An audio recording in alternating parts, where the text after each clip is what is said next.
We're pleased to be joined in our studio by renowned pollster Scott Rasmussen.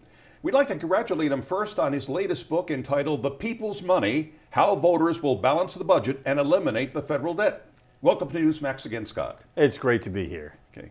Political analyst and journalist Michael Barone calls you one of America's most innovative pollsters. Certainly you're one of the most accurate. To what extent is this book based on your polling data? It's totally based on our polling data. We probably interviewed close to 1 million people to gather the surveys for this. But it's something else. It's also just a belief that the American people should be heard. We have a budget crisis in the country because the political class has been pursuing their own agenda for decades rather than listening to voters. And so our polls were designed to give the voters some voice in this. Yes, you note that the so-called political class thinks Americans talk about budget cuts, but when it involves a program they like, their enthusiasm dies. But you say voters really mean what they say, right? That's right. Voters are willing to make the right choices if they're given credible information. They are willing to cut spending, but the politicians don't want to do that. And it's not just Democrats, it's Republicans and Democrats combined. They each have their pet programs. Great example, we polled like everybody else and find Americans think infrastructure spending is a good thing. So the political class interprets that as saying, therefore, no cuts are possible. But most Americans do not support the high-speed rail system. They're prepared to end Amtrak subsidies, and they're even ready to sell Amtrak to a private bidder. So clearly they're willing to make some cuts in infrastructure, even though they think in general it's a good program. If somebody doesn't know, please define political class for us briefly.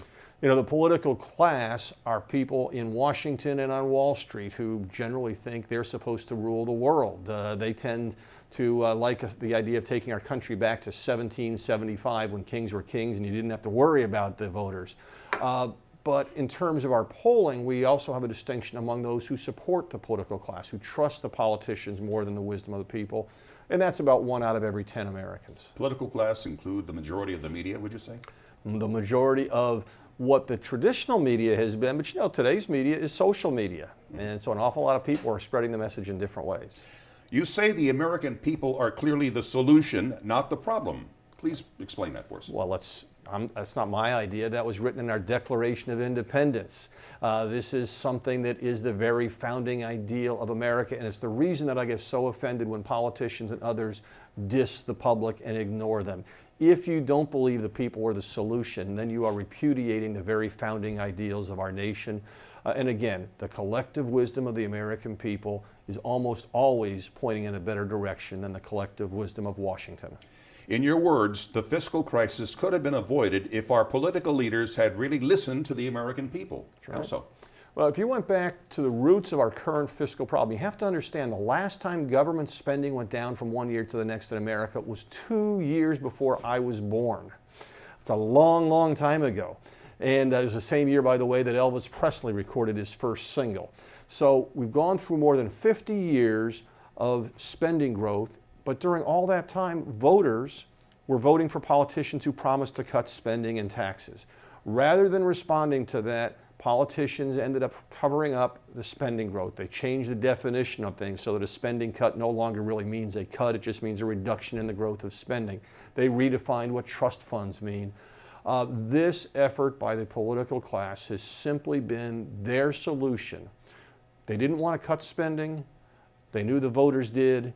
The only way to solve it was to redefine the terms. And unfortunately, we had 2 presidents in the 60s, Lyndon Johnson and Richard Nixon, who both gave benefits to voters at that time and put the cost of paying for those benefits off to a future generation. And by the way, that's us. At what point in our history did spending really get out of control? It was really in the 1960s. That was the time when it began to move. The last time the government spending failed to keep pace with inflation and population growth was 1965. And it was because we had these automatic programs for Medicare and Social Security that were put in place by Johnson and Nixon. The programs themselves weren't the problem. It was the design of them that became unsustainable. And you know, there were some silly things done in those days.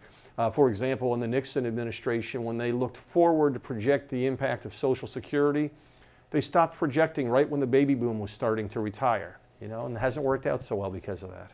How about FDR, the New Deal, and so forth? You know, FDR and the New Deal certainly changed the relationship of the American people to the government, but Franklin Roosevelt made a real effort to sell the notion that Social Security was not a government program, it was an insurance program, that you pay money in and you get money back out. And the American people want that. They really want the trust funds to be made real and independent of government. They want to have their own choice, that if they want to retire later, they can pay less in taxes now. There are things that can be done. So Franklin Roosevelt, even though it was a game changer of sorts in terms of the relationship of the federal government to the American people, it was a much more fiscally cautious approach than we saw in the 60s. Has the Tea Party had a major impact on fiscal sanity, or are there still too many spendthrifts in Congress who are not getting the message? The Tea Party had a big impact, certainly in terms of the November 2010 election, certainly in shifting the focus back.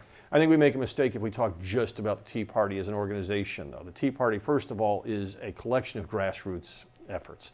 Secondly, the number of people who identify themselves as part of the Tea Party today is way down from where it was 2 years ago. But the ideas that animated the Tea Party are still very strong. They want fiscal restraint. They want Washington to listen. When you talk about the Tea Party now, what you have to recognize is a couple of years ago, a lot of people got involved in politics for the first time. They didn't know what to do. They got involved with the Tea Party. They wanted to help their country. And now many of them are finding other ways to get involved and are continuing to have a big impact. You predict dramatic change in the budget and the federal debt. Absolutely. In the book, I show that, first of all, we're not $15 trillion in debt. The real number is about $120 trillion. The political leaders don't like to talk about all the unfunded liabilities, but that's a real part of the problem. And the proposals in the book that we've gone through and identified as having popular support would reduce that by over $100 trillion in the coming decade. But it's not because I think these plans are perfect or anything else that I predict real change. It's because this is the way things happen in America. Our revolution didn't begin at Lexington and Concord with the shot heard around the world. It began decades before that as the American colonists began to think of themselves as different from the mother country. The public is always a couple of decades ahead of the politicians. When Rosa Parks refused to give up her seat on a bus, she didn't start a civil rights movement. She tapped into something that was already happening in the nation. By the time Congress acted, Americans were strongly in support of the civil rights legislation that eventually came to pass. And today, the American people are decades ahead of their politicians in terms of wanting to restrain the growth of spending. Again, the name of his latest book, The People's Money, available at Amazon.com and fine bookstores everywhere. Scott Rasmussen, good luck with the book, and thanks so much for being here. Always happy to talk about the book. Thanks, Ashley. And thank you for watching Newsmax TV.